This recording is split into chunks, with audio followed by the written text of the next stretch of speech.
Good afternoon, and thanks very much for joining us on the news briefing for this Wednesday. If you are not speaking, if you could mute, that would be great. We're going to go ahead and get started. We're going to start with just a brief update on resources up in Pajaro. Many of you may have seen the Board of Supervisors meeting yesterday, where Department of Emergency Management provided an update on sheltering and the variety of things that went on with this disaster. And I thought I would share some of that information with you just to make sure that everybody was up to date. And I want to start with this overall slide about resources. As you may know, the shelter closed down on Monday, but in addition, our community resources tent and the showers services also wrapped up on Monday. The number on the community resources tent engagement is 450, not 410. This is an old slide, but it had other information that was useful. Also, looking ahead to things that may be demobilizing, the laundry services, which has been really doing a great job for residents. It is scheduled for demobilization on May 21st. Then looking ahead to the meal distribution, we are looking at demobilizing that on May 31st. Also, the restroom services that have been provided will also be demobilizing on May 31st. If you've got any questions about these, let's just kind of wait until I wrap up all the other slides that I've got going for you. I wanted to also take a closer look at the shelter information. I'm going to go ahead and share the slide that was presented yesterday. For those that did not see, this is a kind of a snapshot of our care and shelter during this disaster. There were 3 temporary evacuation points, which you may recall. There were a total of 5 emergency shelters. We had 65 days of sheltering operations and over 500 guests at our shelters. Then moving on to non-congregate sheltering, which is where a lot of these residents are now going to. We have right now 240 individuals who are in non-congregate emergency shelters. This is hotel rooms in the area. There are 86 occupied rooms, and we have 110 reserved rooms. And if you need more information on the non-congregate emergency shelter program, please ask questions after we wrap up all the slides. And now we also want to make sure that people are aware of what is still available to residents.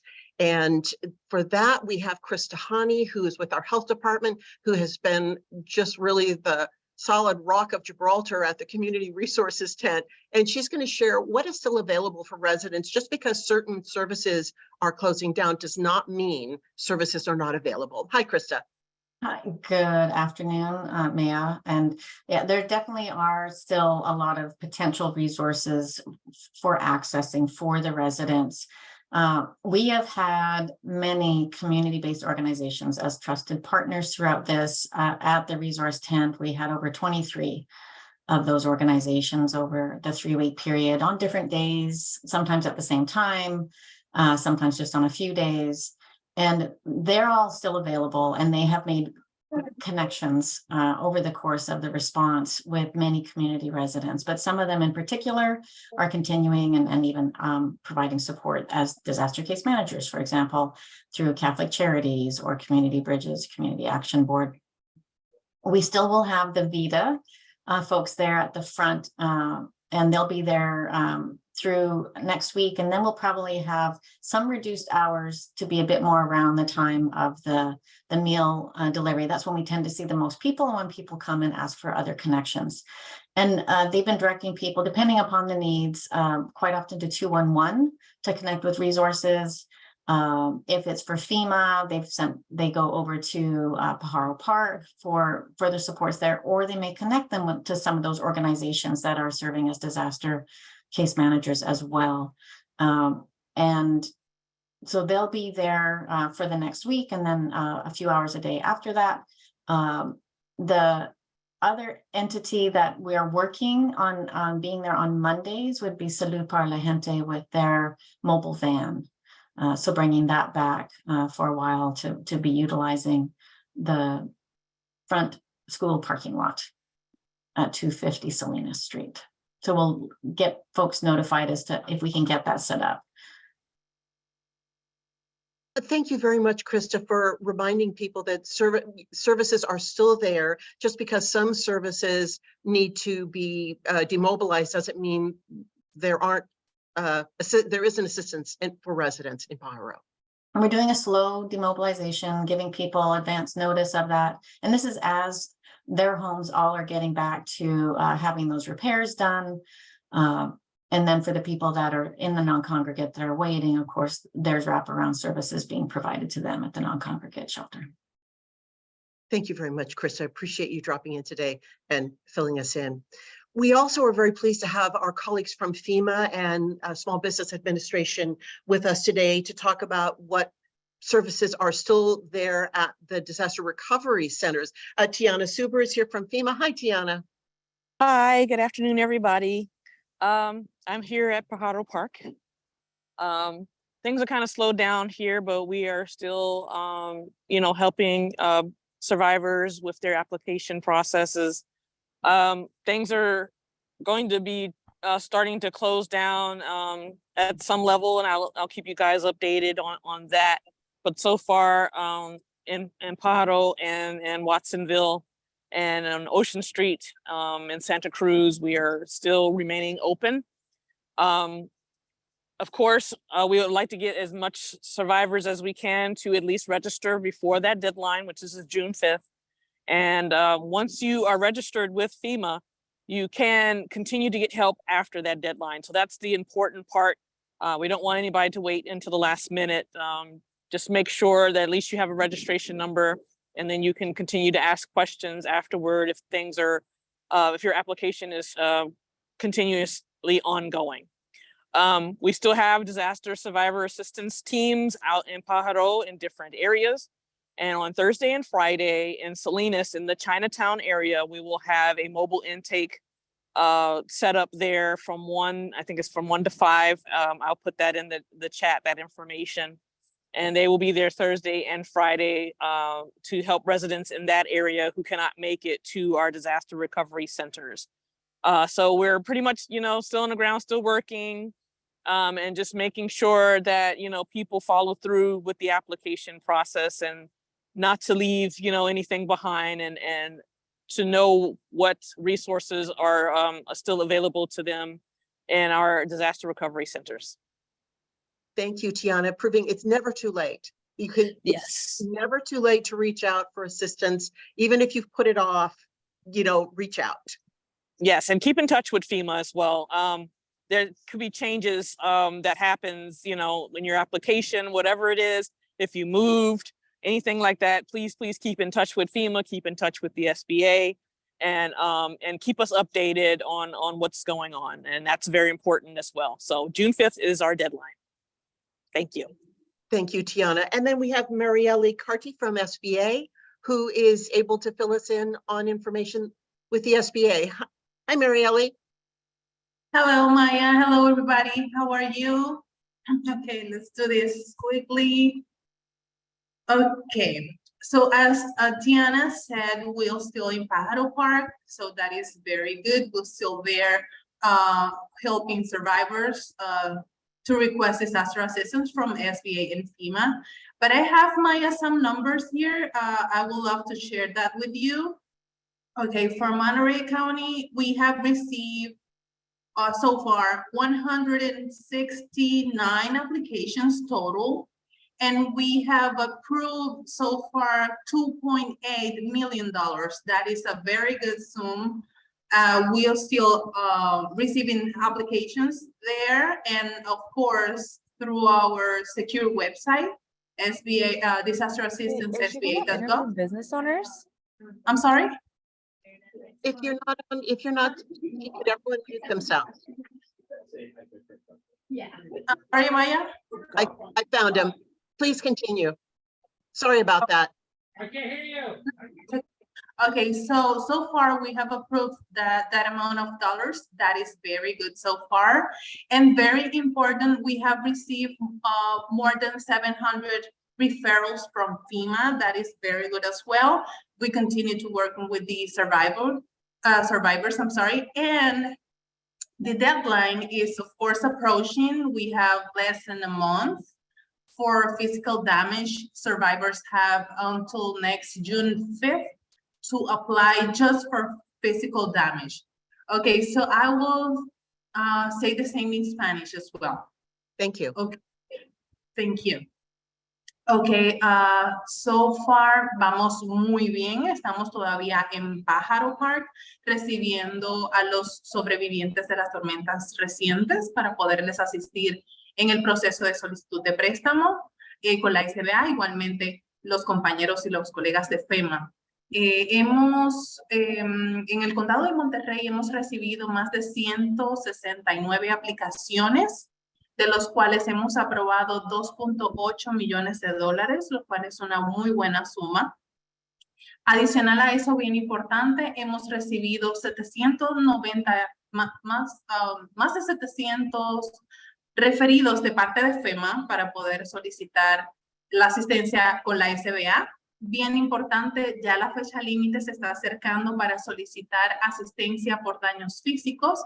Es este próximo junio 5, así que vamos a ayudar e informar a las personas, a los ciudadanos, a que puedan solicitar antes de esa fecha límite. Así que muchísimas gracias. Cualquier duda, estoy a la orden. Thank you, Maya. That'll be all.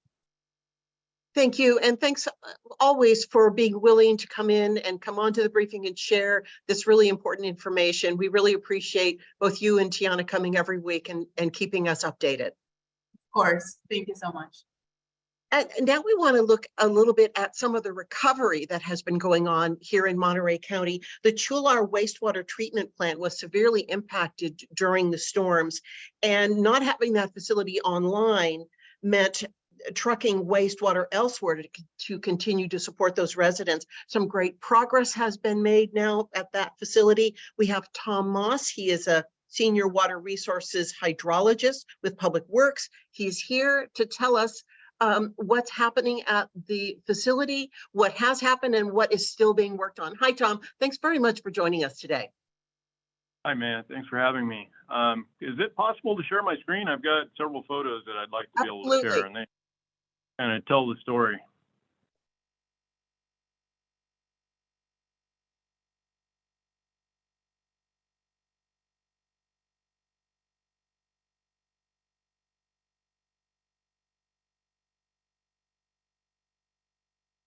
Sure. What do I need to do? Do I need to hit the share? Hit the share and then push your share screen and then hit share.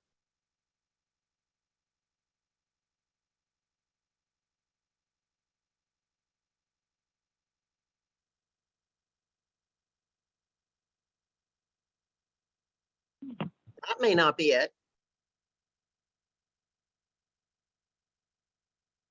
Yeah, I'm sorry. I'm trying to make this work on my iPhone. Shoot.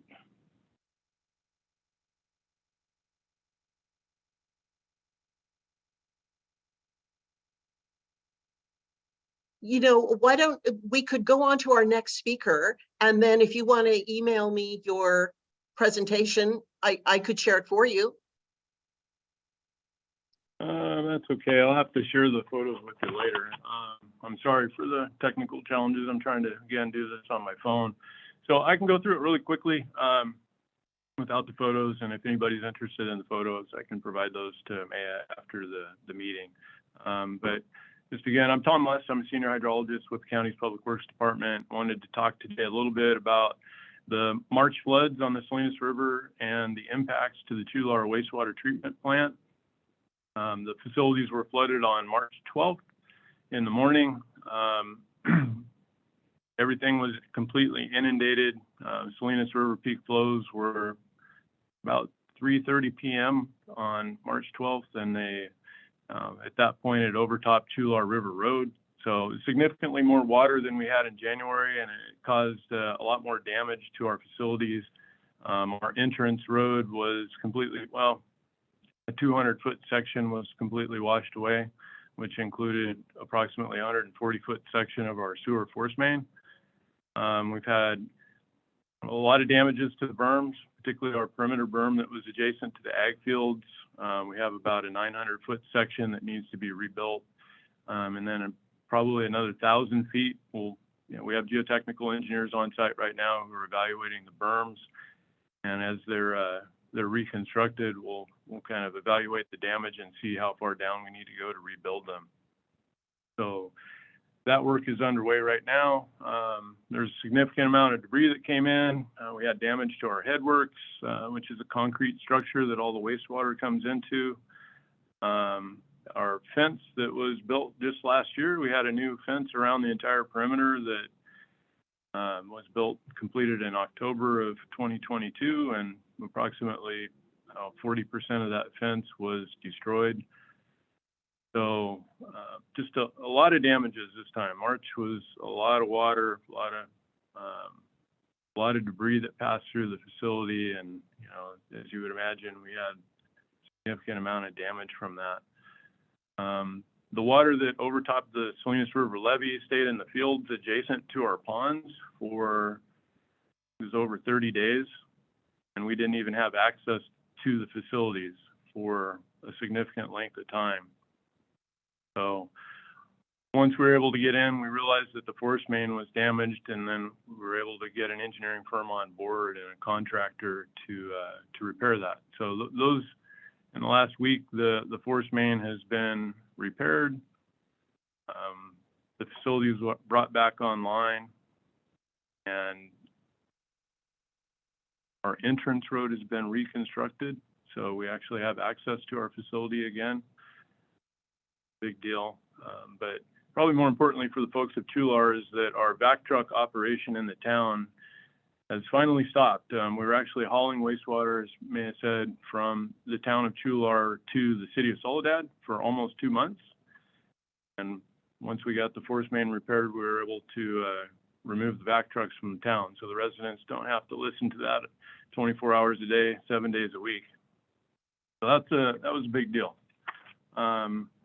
Also, I'd probably be remiss if I didn't thank the folks from Green Line, who are our back truck contractors, and the drivers in particular who were there 24 hours a day, 7 days a week for those 2 months, and also the city of Soledad, who helped us. We were able to truck the wastewater down and deliver it to their wastewater treatment plant, which was, they really saved the day. So appreciate their help and support. Yeah, I think mentioned the repairs. We've got a few repairs that remain. We're still working on the perimeter berm and a few of the interior berms that need to be rebuilt. We need to reconstruct the fence still around the perimeter of the facility. And then there are some electrical repairs that might take a little bit longer. We've got to work with PG&E to get permits, and we need to replace the electrical panel.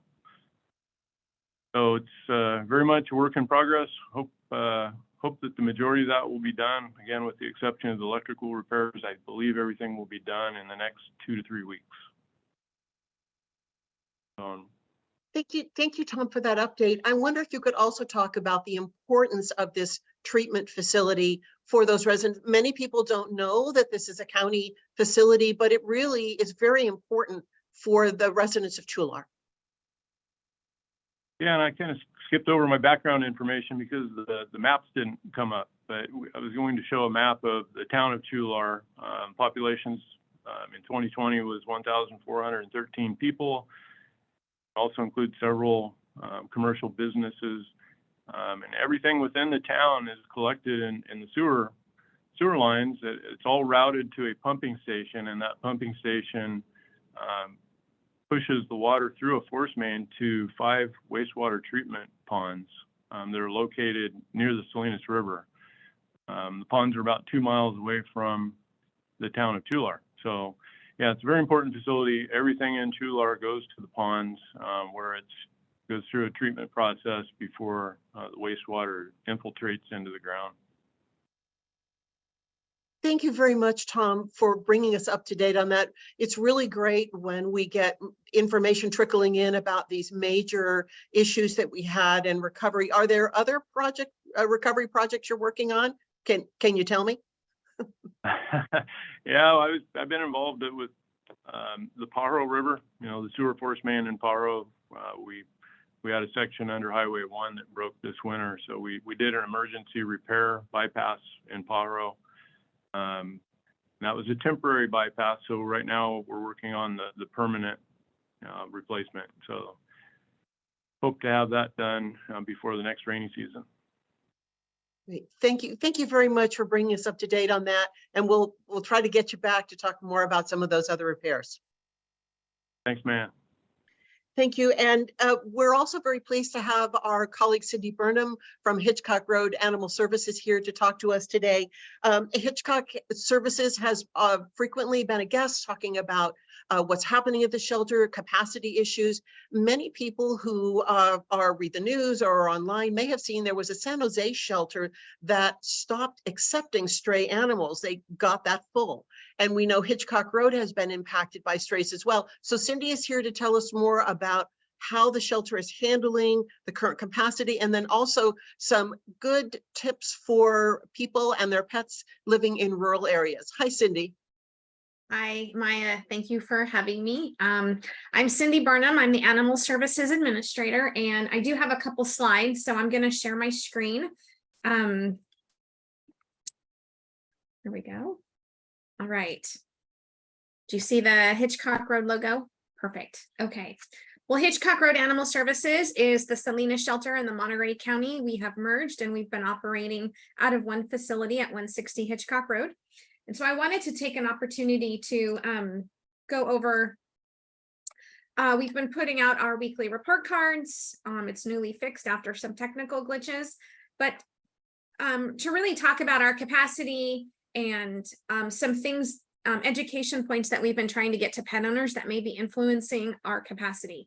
So we're not the only shelter that's been at capacity. I think every shelter in California, if not most of the country, is seeing just a huge increase in animals, especially dogs coming in.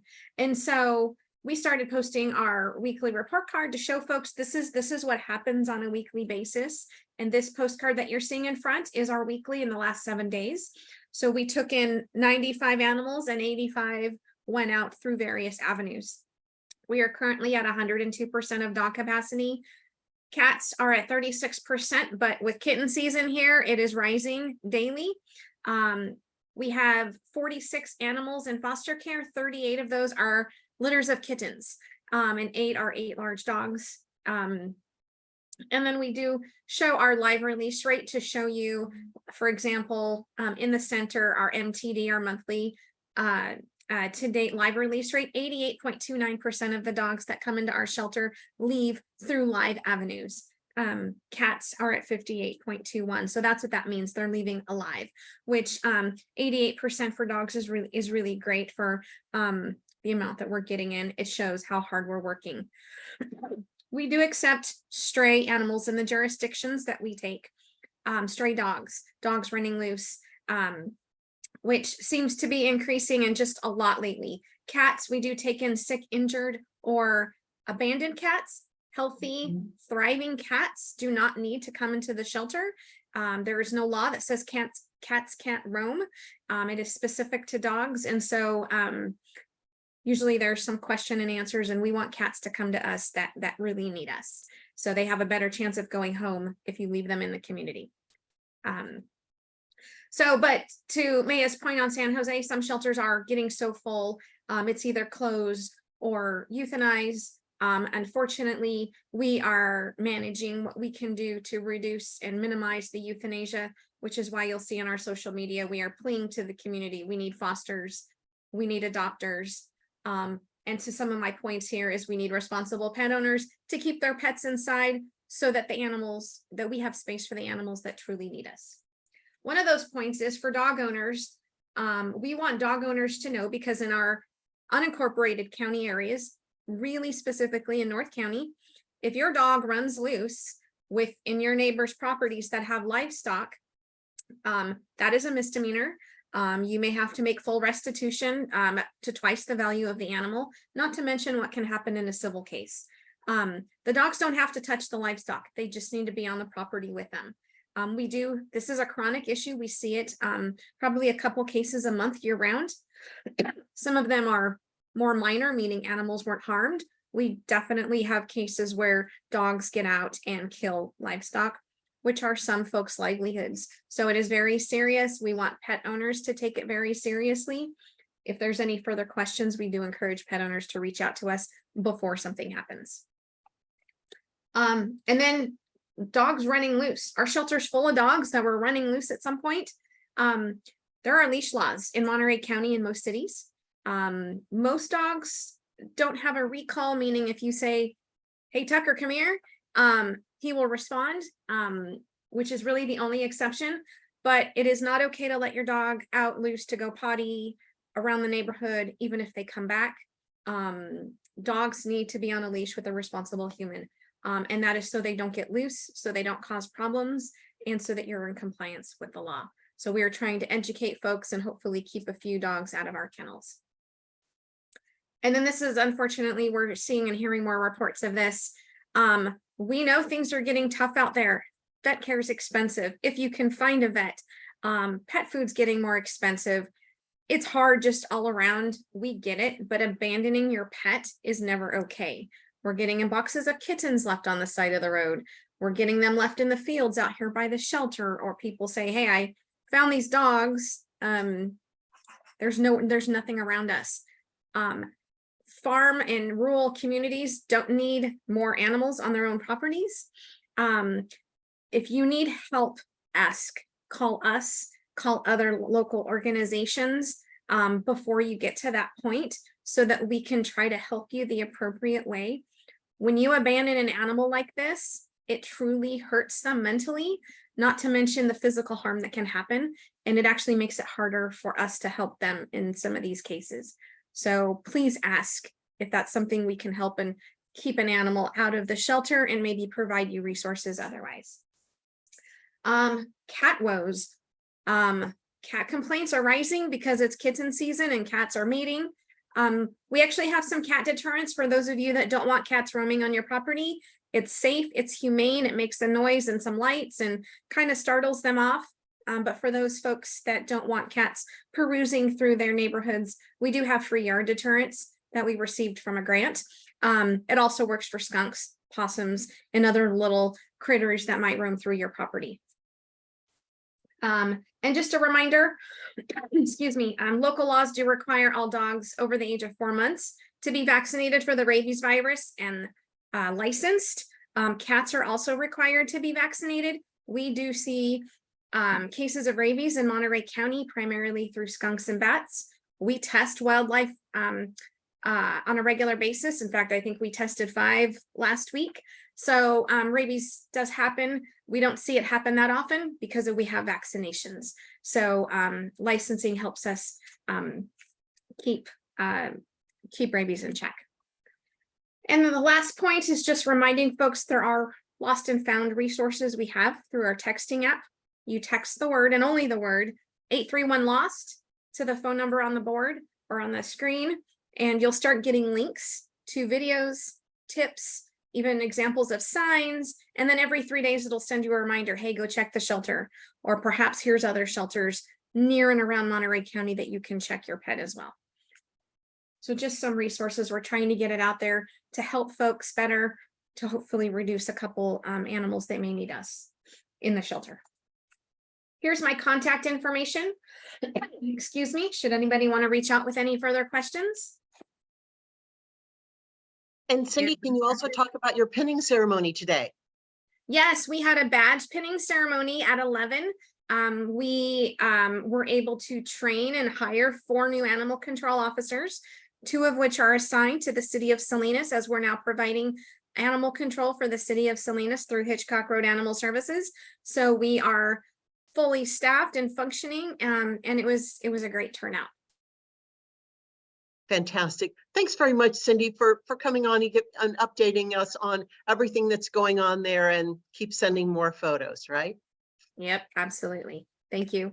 Thank you. And then I do see on our participant list, Tanya Kosta from All In. And I'm wondering, Tanya, can you hear us? Are you available to share information? Yes. Hi, good afternoon. Thanks very much for coming in. Hi, sorry I was late, everyone. All in is full of joy because we've seen over 200 families from Pajaro. They come to Salinas, they leave with a full truck of household items, toiletries, cleaning products. We are relaunching our furniture. We had some issues come up about collecting furniture and space to collect furniture. So starting Monday, we're going to send out information. We'll begin collecting furniture to gift to the families in Pajaro who've lost their furniture. Starting Monday, we're also going to start giving out the mattresses that we received. We have 420 brand new mattresses in stock. So we're working through our list, seeing who's eligible for them, and we'll start delivering them out starting Monday. We also got a donation of 500 fans, so every family in Pajaro will receive 2 fans to help them through the hot weather. What else can I say? It's been amazing. We have bus service coming from Pajaro to All in Salinas every Thursday, Friday, Saturday. We're open for appointments. Sundays and Mondays, we're open for organizations who would like to bring in the families that they currently work with to help them get items. We started with 98 boxes, pallets of Amazon products, and we're down to about 10. So everybody who's come in has been able to take home between 25 and 35 items. Soon we're working right now, making sure that every family who was impacted by the floods in Pajaro have had the opportunity to visit. We have people knocking on doors, letting them know, here's your opportunity. If you need transportation, we'll take you there. But we really want to be focused on the families who haven't come yet. And then we're hoping by June 1st, we'll restock and open to other communities that have been impacted, including those farm workers who are not working or who have lost wages, families in Greenfield, Salinas Valley, and our community who just needs us. So hopefully by June 1st, we'll be able to open our services to anyone who's been impacted, not just those who lost property. And we're going to start our mobile all in on the go, going out to Pajaro a few times a month with diapers, cleaning supplies, toiletries, toothbrushes. So we'll start that probably in the next week. We're still working on a place where we can distribute. And I think that's it. All in is just going to keep serving our community, not only those who were impacted by the floods, but our regular outreaches are continuing. So thank you for giving us the opportunity to serve our friends and neighbors. Tanya, this is such great news. Can you remind people about how residents All In are able to coordinate with you? It's very specific to those impacted. Yes. So if you need help or you'd like help, email help@allinmonterey.org. If you'd like to donate furniture or anything, you can email donate@allinmonterey.org. I have a team of 5 people working on each of those emails because we do get quite a few emails per day. Note for the furniture is we love our families in Pajaro. We respect them and we're asking for respectful donations. When you want to email something, we have a team that will call you back, and if it's a sofa, we'll make sure that there's no tears, no stains, no broken pieces. Drawers have to slide in and out well. Tables and chairs have to be in good condition. We've had a couple people who have said, oh, you know, here's a chair and all you have to do is screw in this leg. We don't have the manpower to do that. So we're asking that the donations that come are respectful and they're either in excellent or new condition. So, and we have a team that's going to work with the families that are, or the people that are calling to donate. And every person that emails help@allinmonterey.org receives a phone call back asking what type of support they need, what their situation is. And we've had nothing but a positive response. It has been amazing. I thought people coming to Salinas would be a little bitter about the drive, but they've all been just full of gratitude, full of kindness, full of everything good. So we're really happy with this. Thank you, Tanya. And again, thank you for all of your good work that you do. Thank you for just allowing us to do it. We're really happy doing what we do. And that will wrap up the news briefing for this Wednesday. Our next briefing is next Wednesday. We'll see you then. Thank you.